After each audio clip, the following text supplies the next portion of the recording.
Hey, it's Don with Focused Healthy Family. Welcome to Sendback Saturday, where we review a podcast from the past. And today, we have another one.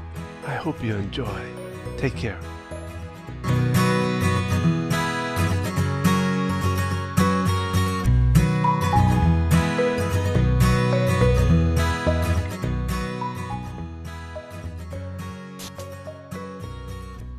So I had a client, it's been a few years ago, that came to me. She was dealing with what we call imposter syndrome.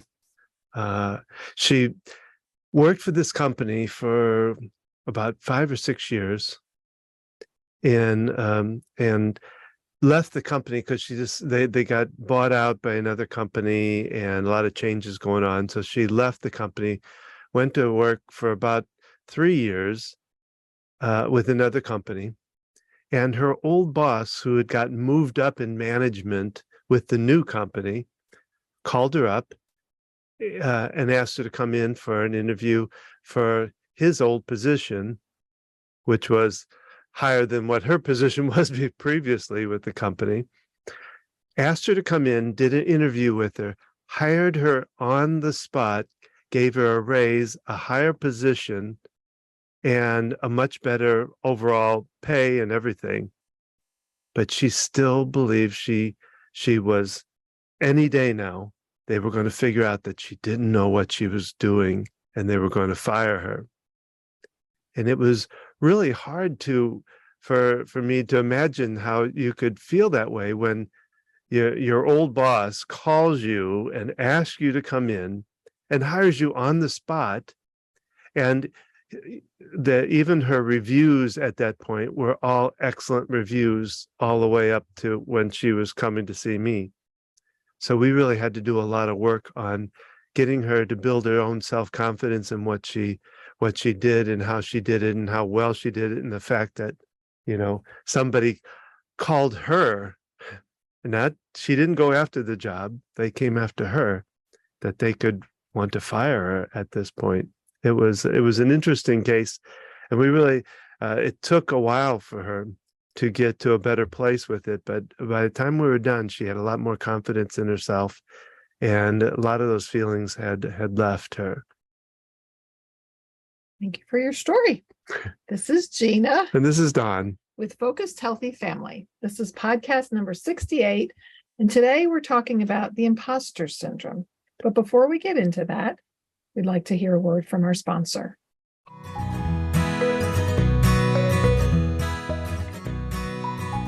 Our sponsor is Q Sciences. I've been a representative for Q Sciences for over a year. I found this company through a friend and did some research and reading about these products. And I really liked what I found when I learned about them. The research and time that they've put into the quality of these products to be better absorbed into the body. Things like the vitamin D spray. Our youngest was on a capsule vitamin D, and yet vitamin D levels remained the same with follow-up checkups. And with the spray, it increased. Pretty strong. Almost double. Yeah. And I mean, we're talking her levels were maybe 20, and I want to say they went up to 47 or something around that range. And the sleep spray is another great one. It's got melatonin, 5-HTP, and I believe another herbal supplement in there. And because it's a spray, you spray it on your tongue, it gets absorbed more quickly into your body to be more effective to help you in the moment. We're using the B12 spray. We've used the vitamin C spray. They have a Q Max product, which is a multivitamin. And they also have the CBD, different, a variety of different. It's full spectrum hemp oils. Yes. They even have a THC-free version. It comes in different flavors. There is a mushroom. Oh, yeah. Armor. It's called Q Armor. It's a powder, and I get the chai flavor. Put it in my chai tea for a double chai drink. So instead of as they say, flushing your supplements down, the toilet or the drain, you want to get something like this that's fully absorbed. It's like flushing money down the toilet too, if you're not using a supplement that absorbs well and does well for your body. So that's what Q Science is really about. It's a good, well absorbed, high nutrient product. They have multiple products. They have child specific products. They now also have some facial cream products. I've been using a night cream to minimize the effects of sunlight and stress and aging on my skin. And they have a hemp lotion. That's also a wonderful product that we've tried. So check us out, learn more. You can find the link at our website, www.focusedhealthyfamily.com. You can also go to focusedhealthyfamily.com/Q Sciences, the letter Q and Sciences. with an S at the end. With the S at the end, yes.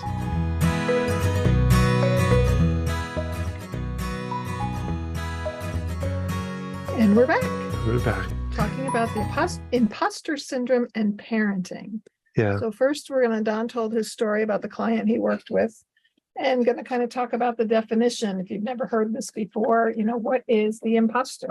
Well, and it comes out, when I first learned about it, it really was surrounding around business, and people working, not believing. Well, let me read the description. This is coming from healthline.com. It was a report, article done there, but they described it as imposter syndrome, also called perceived fraudulence. It involves feeling of self-doubt and personal incompetence that persists despite your education, experience, and accomplishments. To counter these feelings, you might end up working harder and holding yourself to higher standards. This pressure can eventually take a toll on your emotional well-being and your performance. And that's what I found with this client that came in. And I've had actually one or two even since then. But what I started realizing as we were working with more and more with parents and being a parent myself, is that really can fit in the world of parenting. Mm-hmm. And I first looked it up myself and found on Verywell, they talk about if you find yourself consistently experiencing self-doubt, even in areas where you typically excel, it might feel like restlessness, nervousness. It could manifest as negative self-talk and symptoms with anxiety and depression. And then to get into the crux of parenting, I went to mindpath.com, and it says, what is motherhood imposter syndrome and how to recognize it? And they said it's common in first-time mothers, but I'm going to tell a little story in a little bit about how it can manifest in other ways too. But it's signs of motherhood imposter syndrome, and this could apply to either parent: excessive negative self-talk, perfectionism, difficulty asking for help, feeling like a failure, frequent upward social comparison, minimizing accomplishments, constant anxiety about being judged, isolation, and insomnia. Kind of sounds like parenting in general. Yet, whether it's work that we're doing or parenting, most important work, we dive into it. We're doing the best we can with what we know. Mm-hmm. And yet we can feel like a fraud. Yeah. People could say, oh, you're, such a great mom, or you're such a great dad. And you're thinking, oh my God, I just screamed at my kid the other day. You should have seen me. Yeah. It doesn't matter how much people say, really. It's how you feel about yourself. I like to describe 5 types of it. I thought just real quick, and we can talk about them more later. But well, of course, the first one is perfectionist, which I think this whole thing really centers around perfectionism, having to be perfect at something. The natural genius, believing that we should know all and be all. We shouldn't just know that. We should. Well, in fact, the client I talked about, it really felt like she should know this new job that she's taken on, even though it was not the job she's ever had before, and it was a step up, but she believed she had to know it. the rugged individualist, the one that believes they should be able to hike that hike. They should be, the expert. Before you can consider your work a success, you want to learn everything there is to know on the topic. You might spend so much time pursuing your quest for information that you end up having to devote more time to your main task. So in other words, you go down the rabbit hole of the internet, or trying to investigate.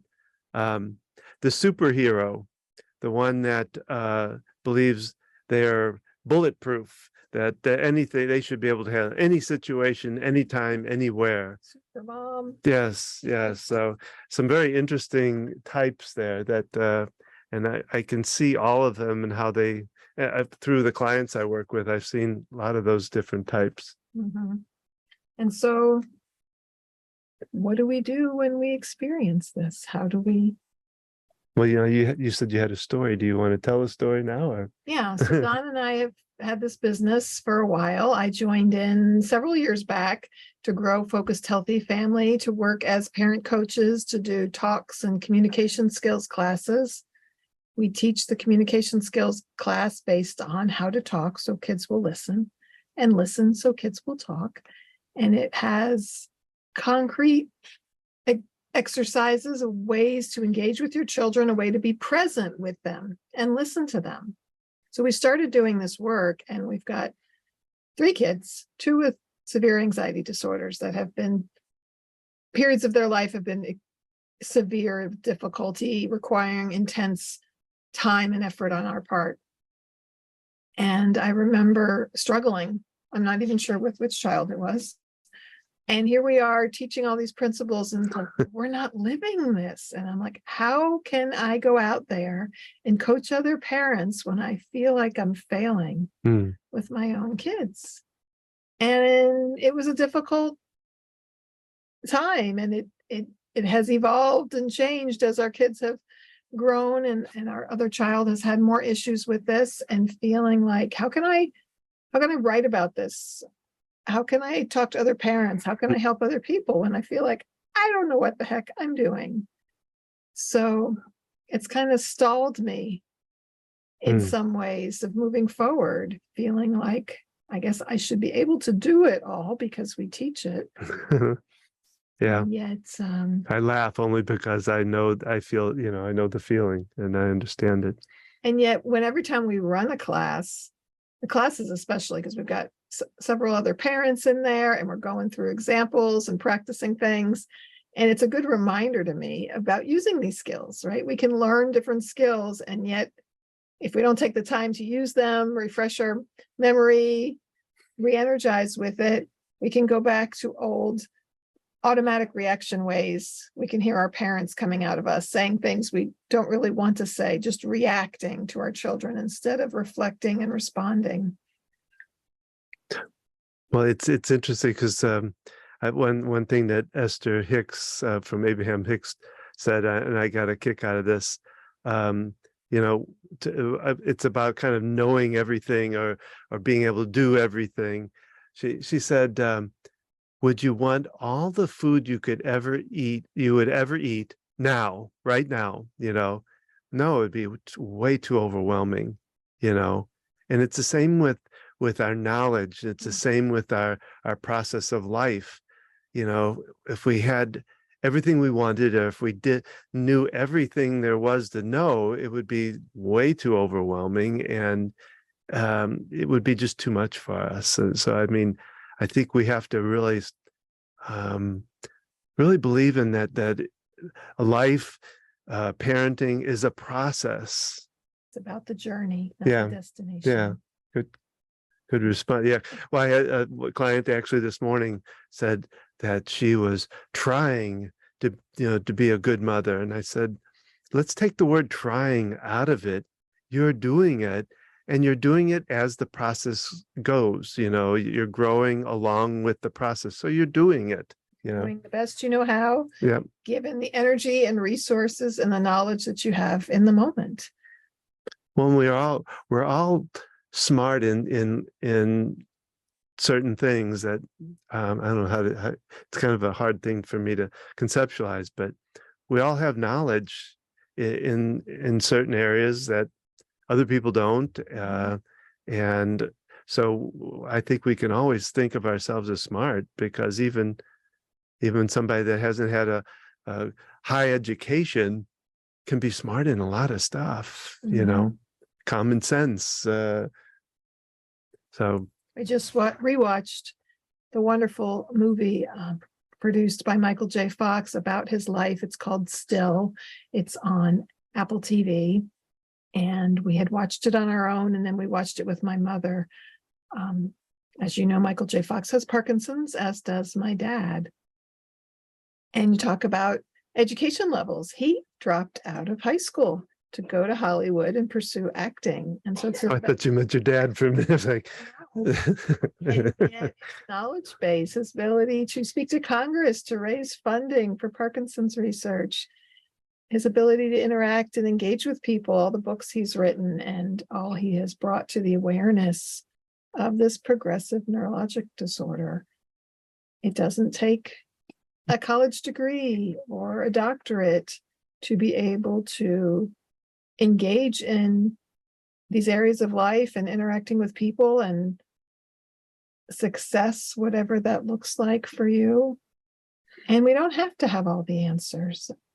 I write blogs, and often as I sit down to write about something, the act of writing is helping me discover where I'm at in the process. And so it's often for me, as much as for anybody else who might read it, that through experience it and doing it. We have 3 kids spaced out over 11 years. And so we've learned along the way as parents and did things differently with each child as we've learned and grown, and also because each child is different. And we don't always have it figured out. As a homeschool parent, I would always say, I'm figuring it out as I go. Well, and there's nothing wrong with it either, because then it shows that it gives your kids the example that of how to grow, how to you can take your time, that you you don't have to have all the answers. It gives them good example of that. Hey, mom's doing it this way. I can, I don't have to have it all right now either. And realizing you can change your mind. You can go, you know what? We've been doing this way. It doesn't work. Let's do things differently now. You can do that with parenting in so many areas. Maybe you've gotten into some habits that you're not happy with, and say, you know what? We'd like to change this. We'd like to try a different way to approach this. We'd like to improve our relationships. Well, we're in a place now, we've been kind of talking about this with young kids, but now in this world we're in now with your father and what he's going through, it's a whole new place for us too, in a way, and feeling like we don't know what we're doing or how we're doing, if we're doing it right or wrong, but we're at least doing it and learning as we go. Yeah, I've worked in adult and geriatric rehab for over 30 years now, and my father diagnosed with Parkinson's 17 years ago, but his difficulty has been a lot worse over the past 3 to 5 years as he has progressed with dementia to really advanced dementia. And trying to help my mom and having a conversation with my siblings and my mom about getting the best care for my dad. And sometimes I just feel like I'm making it up as I go. In the moment when I'm with him, I kind of figure out how to handle situations. But here we are growing a program for this. And I'm like, I don't know how to write about this. I don't know how to put this into words. And I felt like I had more confidence when I was just working with other people's parents and not my own. And it's just making me rethink everything, despite all my experience. It's like, do I really know what I'm doing? Does anybody know what they're really doing? Other people with this when I'm still struggling with my own father and juggling this. Well, and if you want to look at it, even a bigger picture of it, the way things are changing, especially even in the last 10 years, things have changed so rapidly, technology-wise, cultural-wise. it's hard to keep up with that and to know everything about it. You can't, I don't think. And so we have to give ourselves a break, because it will drive ourselves crazy if we don't. I can't keep up with all the technology, and we have our children that teach us on that, which is so great to have. And I think accepting that fact, that it's okay, I'm not going to go crazy over the fact that I can't figure out, my latest phone or the latest piece of computer software that I need to learn. Well, yeah. And so it's important for us to, one way to get, to kind of work through this is to first accept that it's okay not to know everything or be able to do everything, In fact, it wouldn't, I think it would be kind of impossible, but also it would be really too much, I feel like my skills are talking with people, being able to talk, be able to help people in coaching. I don't want to spread my skills out any further than this. When I first went into business, I tried, I was in the web business for a long time. And when you first get into any business, you're like, oh, somebody will ask you, like they would ask me, can you do art design? I was like, sure, because you needed the money or whatever. But it wasn't my focus. It wasn't what I did well. So it didn't really help me any. So you got a graphic designer who handled That's that right. end of That's right. websites. You had That's right. someone who handled the Data work. Yep. and the other components. And we need to do the same with parenting even. Yeah. What ways can we allow others to engage and our children to figure things out for themselves? We don't have to have all the answers and have it all figured out, yet I can feel like we need to. Well, that's what, like the co-ops that we used to be part of, in homeschooling.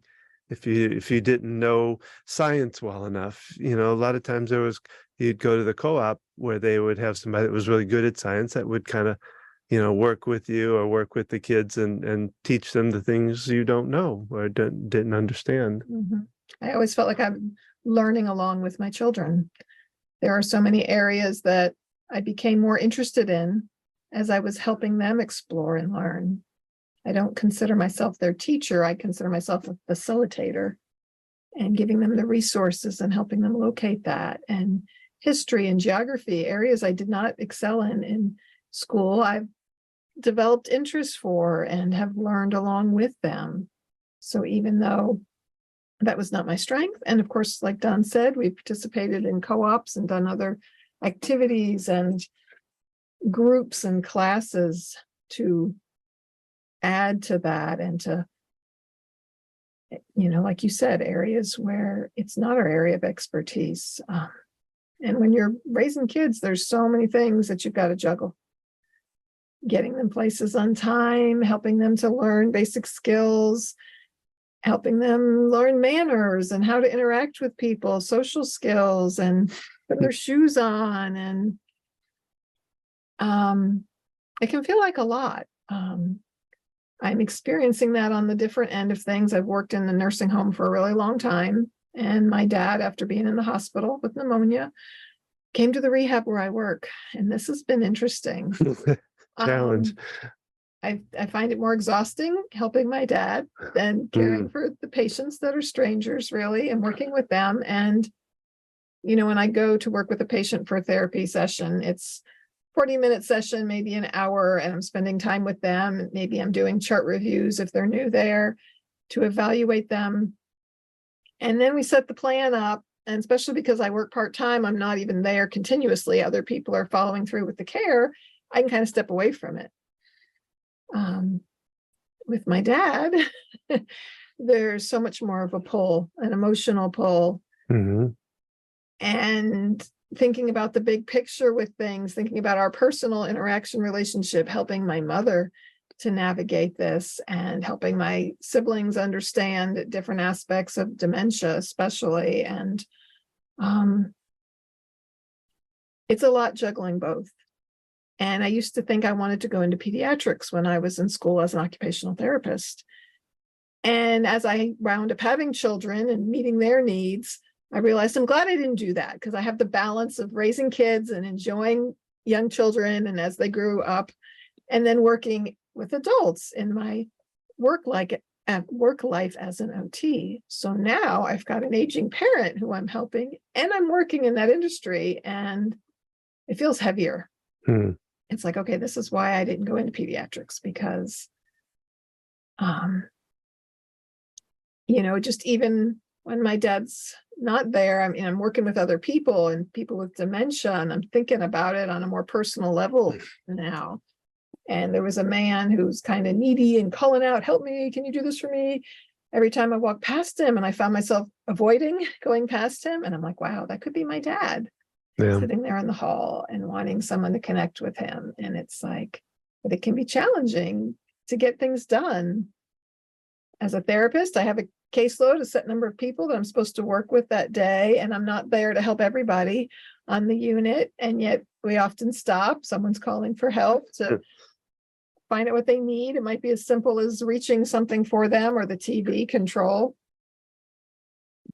And yet it's a balancing act. And so now I've been balancing, and especially if I'm on the unit where my dad is at, it can be hard. I ran into a situation Sunday where I walked on the unit and I was going to someone else's room, and I saw him. He was in his wheelchair facing the opposite way. And I thought, I could go up and say hello to him. Well, I got up to his chair and he stood up and started to bolt down the hall. And so I got in front of him and I'm like, Dad, it's Gina, and he was convinced people were trying to kill him. When you have dementia, and especially with Parkinson's, you can have hallucinations, seeing things that aren't there. You can have delusions. So having ideas of things that are happening that are not actually happening. There can be paranoia. And when he's in that state, it can be a challenge. So I'm like, okay, I got to clock out for this time that I'm engaging with my father. This is not part of my work time, as I can't be the one doing therapy with my dad from a professional level, and billing for that. So that's done by the other therapist, but there I am as his daughter and also a therapist and engaging with him and knowing him and how he processes things. And he has difficulty coming up with the right words of what he's trying to say. And sometimes we can guess about what he's talking about, especially when it goes off on numbers. He likes to get wrapped up in talking about numbers from his work as a financial planner and as an engineer. And so it's a juggling act, and it's stressful. It is. And feeling, like you told me, I feel like I got to be everything for everybody. I've got to be there for my kids. Oh, my daughter needs to go to the doctor. I need to get home from work to do that, and I'm helping my mom and my dad, and I feel like I've got, and I need to be working on the business, and I haven't been doing the blogs. I haven't kept up with those, and I need to be writing the book, and I've got these things to do. Got a bad case of goddess. Taking care of myself. And so I've been sleeping a lot lately. And I say to you, I don't know why I went to bed early and I just couldn't get up this morning. And you're like, gee, I wonder why you're tired. And it's draining. And I was working with somebody the other day that's in a similar situation, and it's her husband. And what we realized in the work we did together is, first off, she has a conflict in her head of, I didn't sign up for this. And so there's that feeling, but then on the reverse side of it is the guilt for feeling that. And then that tended to put higher expectations on what she should be able to do. So she's acting as the caregiver for her husband. Yeah. And it really came out pretty strong, and it kind of woke her up a little bit to the fact that how these conflicts are going on in her head, that she really didn't realize how, the expectations that she's put on herself because of the guilt of being the spouse that they that better married, better or worse, for better or better worse, richer or poor, with sickness and health. So the expectations are very high when you've got that kind of built into your mind and into your relationship. Not that you're not there for support, but that what we came around to was this was his journey that she wasn't responsible for. She's there to be able to support and help where she can, but not to take on the responsibility that this somehow is her journey that she has to solve or take care of. So that, I think that was a realization, and I think that's one of the things about overcoming this, is getting that awareness that what's really going on for you and understanding it so that you can then get past it. And what you're saying, I've said that about our kids and their struggles with anxiety and OCD, that it's their journey. Yeah. And we're here to help find the support for them and give them the resources, yet it's their life. Yeah. And we've got to step back sometimes and be like, okay, they're struggling right now. This is where they are. Mm-hmm. And I'm going to be supportive and I'm going to be there for them. I don't have to fix this. I don't have to solve this for them. I can only do what I can do to help them. And it's hard as a parent, a caregiver of a loved one. You're so enmeshed in caring about them and worrying about them that you can either be over helpful. What can I do for you? How can I help you? And kind of getting in the way where they could become dependent on you or get annoyed with you for always being there. And you're throwing your own energy into it. And it can actually add to their anxiety because they're like, oh, they're all worried about me. Oh, no, I shouldn't be like this. So they don't worry about me. Yeah. And then all the while you're doing all these things and feeling like you don't know what you're doing. Yeah. And feeling like a fake. And yeah.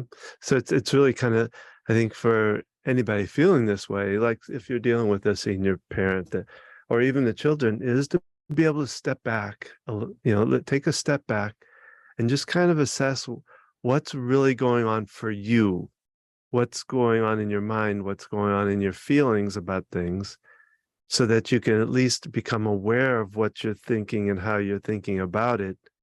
And then you can begin to maybe find ways to change it. And that makes me think about, at the end of the day, I used to ruminate over, I wish I had done this differently. I wish I had said this. I'm an introvert. And when I'm in a situation and in the moment, I don't always think of what I want to say. And so after the fact, I'd be like, oh, I wish I had said this or done this. And I found myself doing that a lot at the end of the day. So a number of years ago, I called it my yay journal. And at the end of the day, I would write down the successes and I would focus on what I did do instead of what I didn't, to kind of re-empower myself with that. And so, even though my kid had a tantrum and a meltdown, I stayed calm. I removed myself from the situation, or I stopped myself mid-yelling, or, I took 15 minutes for myself and did some breathing, kind of celebrating those successes and really trying to look at your own, how you respond, how you're reacting, and, what you're doing. Maybe it's as a parent of young children, I got 2 loads of laundry done today and I made dinner, or, I fed the kids. Maybe it was sandwiches, but they got fed. And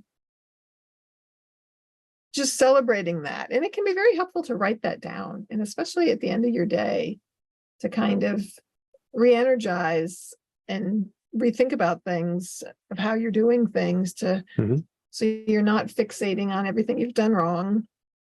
Well, that way you can also, if you write it down, you can tell your mind, hey, I don't need to think about that right now because I've got it all written down and I can pick it up at any time I want, so that you can sleep instead of having about dumping all the. It's kind of yeah, because it gets to a place where you can then be able to tell your mind, it's okay, I got it written down. Now I can sleep, because I get a lot of people that did. Well, and I'm kind of that way. I can get into a place where it starts reeling through my head of what I'm not doing or didn't do or can't do, whatever.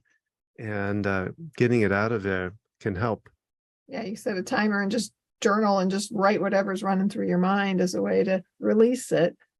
Well, and they talk about it in this article about the ways you can overcome it. Of course, they talk about the awareness factor of being aware of how you're feeling about things, how you're thinking, what you're doing. But they also talk about building connections.